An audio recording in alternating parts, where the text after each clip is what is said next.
बाबा मैं माथे तिलक लगावा। तोर चरण के धुर्राला बाबा मैं माथे तिलक लगावा। तोर चरण के धुर्राला बाबा मैं माथे तिलक लगावा। तोर चरण के धुर्राला बाबा मैं माथे तिलक लगावा। माथे तिलक लगावा गुरुजी हो, माथे तिलक लगावा गुरुजी, माथे तिलक लगावा मैं माथे तिलक लगावा। तोर चरण के धुर्राला बाबा मैं माथे तिलक लगावा। तोर चरण के धुर्राला बाबा मैं माथे तिलक लगावा।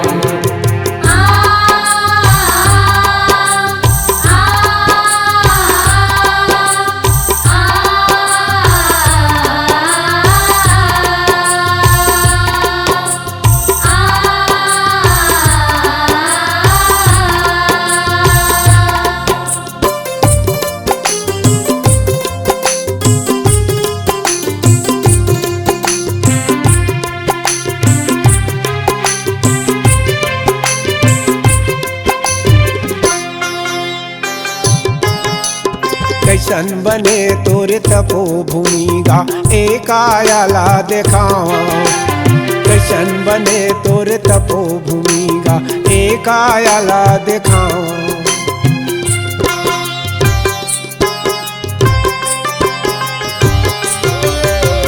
कैसन बने तोरे तपोभूमि गा एक आयाला देखावा। कैसन बने तोरे तपोभूमि गा एक आयाला देखावा। पाँच नाम वो संतों के सुन के हो, पाँच नाम वो संतों के सुन के जीवन मुक्ति पाऊंगा तोर चरण के धुर्रा। तोर चरण के धुर्राला बाबा मैं माथे तिलक लगावा।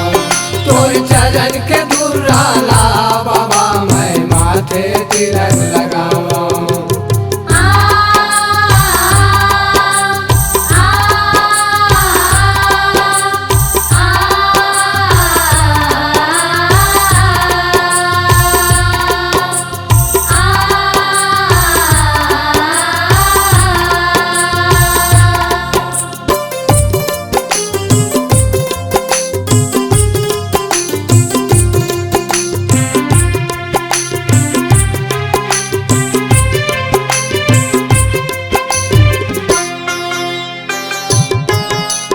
चरण पुण्य अमृत कुंड बने हैं जोक नदी मनहावा। चरण पुण्य अमृत कुंड बने हैं जोक नदी मनहावा।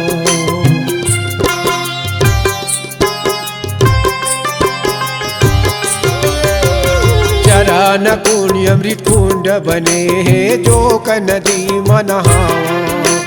चरण पुण्य अमृत कुंड बने हैं जोक नदी मनहावा। दोनों हाथ माधर में नारियल, दोनों हाथ माधर में नारियल तोर चरण में चढ़ाऊंगा तोर चरण के धुर्रा।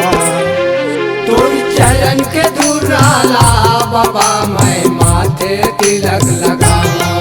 तोर चरण के धुर्राला बाबा मैं माथे तिलक लगावा। तू माथे तिलक लगावा गुरुजी हो, माथे तिलक लगावा गुरुजी, माथे तिलक लगावा मैं माथे तिलक लगावा। तोर चरण के धुर्राला बाबा मैं माथे तिलक लगावा। तोर चरण के धुर्राला बाबा मैं माथे तिलक लगावा। तोर चरण के धुर्राला बाबा मैं माथे तिलक लगावा। तोर चरण के धुर्राला बाबा मैं माथे तिलक लगावा। तोर चरण के धुर्राला बाबा मैं माथे तिलक लगावा। तोर चरण के धुर्राला